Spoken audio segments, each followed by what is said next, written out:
ಈಗ ನ್ಯಾಯಾಂಗ ವ್ಯವಸ್ಥೆ ಮೇಲೆ ಜನರಿಗೆ ಭರವಸೆನೇ ಹೋಗ್ತಾ ಇದೆ.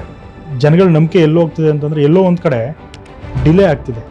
ಕಮರ್ಷಿಯಲ್ ಕೋರ್ಟಲ್ಲಿ ಆಗೋದು ಸಿವಿಲ್ ಕೋರ್ಟಲ್ಲಿ ಏನಕ್ಕೆ ಆಗ್ತಿಲ್ಲ ಅಂತಂದ್ರೆ ಒಬ್ಬ ಜಡ್ಜು 200 ಕೇಸಸ್ ಡೈಲಿ ಹ್ಯಾಂಡಲ್ ಮಾಡಬೇಕು. ಸಮಾಜಕ್ಕೆ ಯಾವ ಥರದ ಲೀಡರ್ಶಿಪ್ ತುಂಬ ಎಲ್ಲ ಕ್ಷೇತ್ರದಲ್ಲೂ ಐಡಿಯಾ ಇರಬೇಕು. Correct. It's not only about making money, it's not only about enjoying power, it's about empowering people.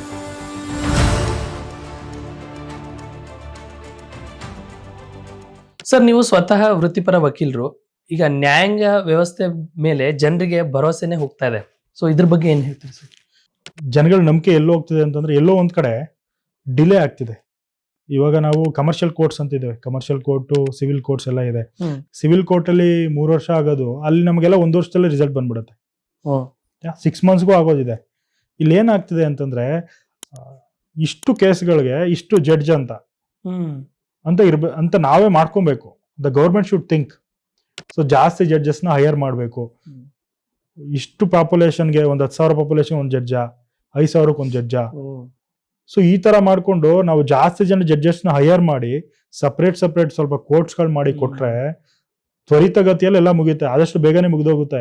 Because commercial ಕೋರ್ಟಲ್ಲಿ ಒಂದೊಂದು ತಿಂಗಳಿಗೆ ಡೇಟ್ ಹಾಕೊಂಡು ಕ್ರಾಸ್ ಅವಾಗೆ ಆಗ್ಬಿಡುತ್ತೆ, ಮಾಣೆ ನೆಕ್ಸ್ಟ್ ವೀಕ್ ಆರ್ಗ್ಯುಮೆಂಟ್ ಆಗೋಗುತ್ತೆ, ಮುಗ್ದೋಗುತ್ತೆ. ಕಮರ್ಷಿಯಲ್ ಕೋರ್ಟಲ್ಲಿ ಆಗೋದು ಸಿವಿಲ್ ಕೋರ್ಟಲ್ಲಿ ಏನಕ್ಕೆ ಆಗ್ತಿಲ್ಲ ಅಂತಂದ್ರೆ ಸಿವಿಲ್ ಕೋರ್ಟಲ್ಲಿ ಜಾಸ್ತಿ ಕೇಸಸ್ ಇರುತ್ತೆ. ಒಬ್ಬ ಜಡ್ಜು 200 ಕೇಸಸ್ ಡೈಲಿ ಹ್ಯಾಂಡಲ್ ಮಾಡಬೇಕು, ಅದು ನೆಕ್ಸ್ಟ್ ತಿಂಗಳು ಬರುತ್ತೆ ಅಂದಾಗ obviously it's hectic for him. So ಜಾಸ್ತಿ ಜನ ನಾವು ಜಡ್ಜಸ್ ಹೈಯರ್ ಮಾಡಿ ಜಾಸ್ತಿ ಕೋರ್ಟ್ ಕಾಂಪ್ಲೆಕ್ಸ್ ಮಾಡಿ ಕೊಟ್ರೆ ಆಬ್ವಿಯಸ್ಲಿ ಇದು ತುಂಬಾ ಬೇಗ ಆಗುತ್ತೆ, ಜನಗಳಿಗೂ ನಂಬಿಕೆ ಬರುತ್ತೆ. It's A simple solution.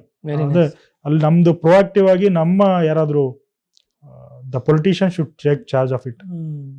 ಅದ್ ಮಾಡಿದ್ರೆ ಆಗುತ್ತೆ. ತುಂಬಾ ಬ್ಯೂಟಿಫುಲ್ ಸೊಲ್ಯೂಷನ್ ಸರ್ ಇದು. ಸರ್, ಈಗ ಯೂಶುವಲ್ ಈಗ ನಾವೊಂದು ಐಡಿಯಾ ಬಂತು, ಏನು ನೀವು ಹೇಳಿದ್ರಿ, ಹೆಚ್ಚು ಕೋರ್ಟ್ಗಳನ್ನ ಮಾಡಿದ್ರೆ ಪ್ರಾಬ್ಲಮ್ಸ್ ಬೇಗ ಸಾಲ್ವ್ ಆಗುತ್ತೆ ಅಂತ. ಜಾರಿ ತರಕ್ಕೇನೆ ಮೇ ಬಿ ಅವ್ರು ಒಂದು 10 ವರ್ಷ ತಗೋಬಹುದು. ಆ ಜಾರಿ ತರೋ ಪ್ರೋಸೆಸ್ ಅನ್ನ ತ್ವರಿತಗೊಳಿಸೋಕೆ ಏನ್ ಮಾಡ್ಬೋದು ಸರ್? ಇಲ್ಲಿ ಏನಾಗುತ್ತೆ ಗೊತ್ತಾ, ಎಲ್ಲದಕ್ಕೂ ಫಂಡಿಂಗ್ಸ್ ತುಂಬಾ ಇಂಪಾರ್ಟೆಂಟ್ ಆಗುತ್ತೆ. ಇವಾಗ ಬೆಂಗಳೂರು ಒಳಗಡೆ ಲ್ಯಾಂಡ್ ಎಲ್ಲ ತುಂಬಾ ಕಾಸ್ಟ್ಲಿ ಆಗಿದೆ.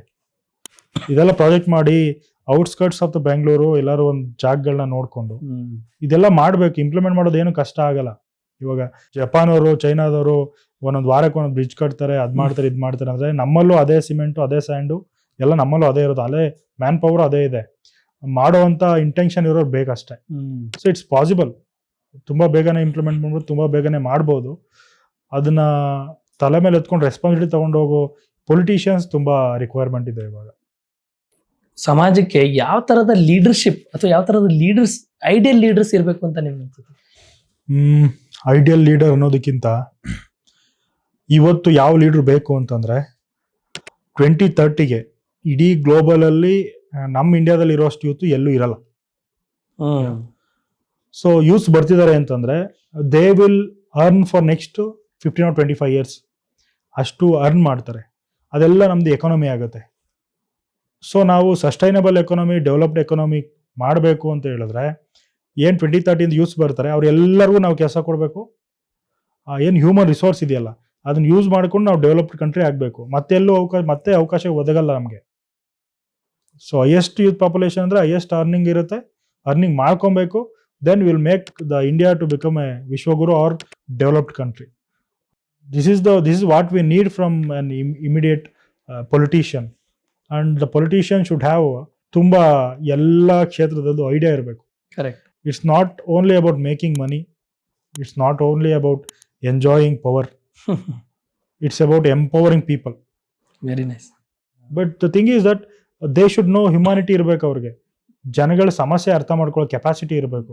ಅದಕ್ಕೆ ಸಾಲ್ವ್ ಮಾಡ್ಬೋದು. ನಾನು ಇದನ್ನ ಇಷ್ಟು ಜನನ ನೀವೇನಾದ್ರು ಒಂದು ನಿರ್ಧಾರ ತಗೋತೀರಾ ಅಂತಂದ್ರೆ ಒಂದು 90% ಪೀಪಲ್ಸ್ಗೆ ಅದು ಪಾಸಿಟಿವ್ ಆದರೆ 10% ನೆಗೆಟಿವ್ ಆಗೇ ಆಗುತ್ತೆ. ಅದನ್ನ ಅಷ್ಟು ಧೈರ್ಯವಾಗಿ ತಗೊಳ್ಳೋ ಎದೆಗಾರಿಕೆ ಬೇಕು. ಆ ಥರದವರು ಇವತ್ತು ಅತ್ಯವಶ್ಯಕವಾಗಿ ಬೇಕಾಗಿದೆ.